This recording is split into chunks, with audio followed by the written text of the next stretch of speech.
Alright guys, welcome back to my channel. My name is Sam. Alright, so Ethereum is still facing huge challenges when it comes to fees. And as seen here, a DeFi user pays well over $36,000 for a Uniswap transaction, for just one Uniswap transaction. Alright, so Ethereum is getting unusable, and that is why Binance Smart Chain and EOS and Tron are getting more users by the day. So hopefully in July, as seen on this in this article, EIP, which is an Ethereum, I think improvement proposal, is going to be rolled out to make Ethereum handle, transactions have less uh, transaction fees, right? So in more news, I hope the Ethereum community fixes Ethereum real quick, because the fees are getting unbearable. Exchange demands users return Bitcoin bought for $6,000 during a tech glitch. Now this is crazy, man. This is crazy. Bitcoin is well over 40,000, and then you have a tech glitch, and the price of Bitcoin falls down to $6,000. I hope the user returns. I hope the user returns Bitcoin, because that's one big massive error. Right. So in Africa related news, Hedera Hash Graph, if you've heard about Hedera Hash Graph before, it's a blockchain that have a block time of 1 second. Hedera makes inroads in Africa as Standard Bank Group becomes a node operator. So like I've said in my previous videos, this is going to be the trend in the next couple of years.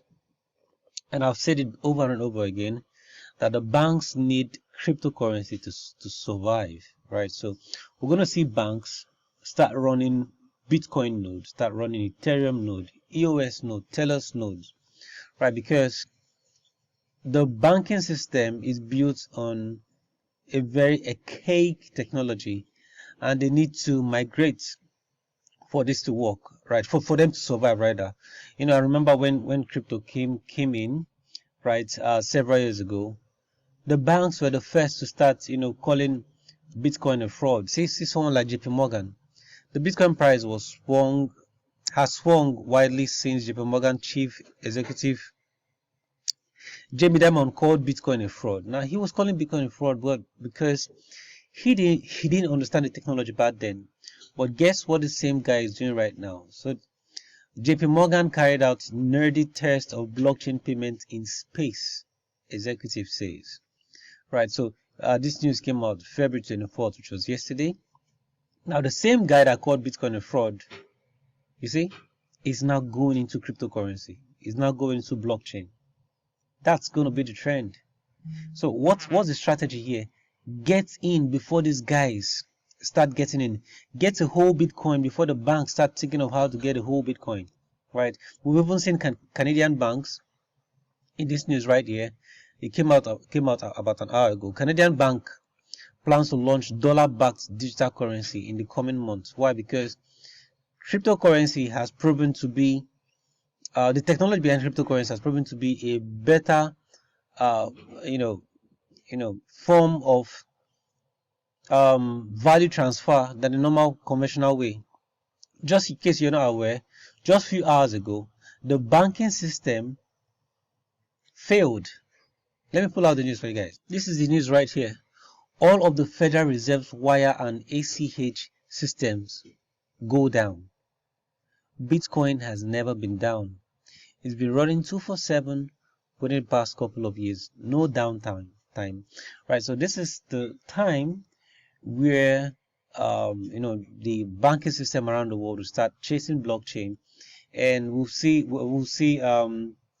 billionaires around the world start getting into Bitcoin, start telling their friends why they should come into Bitcoin. And the number one person that is leading the pack right now is MicroStrategy. You see, MicroStrategy possesses another $1 billion worth of Bitcoin, and they now have well over 90,000 Bitcoin. And this is not a round figure, and I bet they are going for 100,000 Bitcoin. You see? All right. The question is, when are we going to start seeing countries around the world start rushing to buy Bitcoin. It's gonna happen. It's a matter of when, right? So start buying Bitcoin. Bitcoin is $49,000 right now. It's extremely cheap compared to when it gets to $400,000 to $500,000. Ethereum is just $1,600 compared to when it gets to $10,000. XRP is just $0.4 depending when it gets to $5-10. EOS is going to get to $100. Doge will obviously hit $1. Alright guys, not a financial advice, but please do make sure to subscribe to the channel and like this video.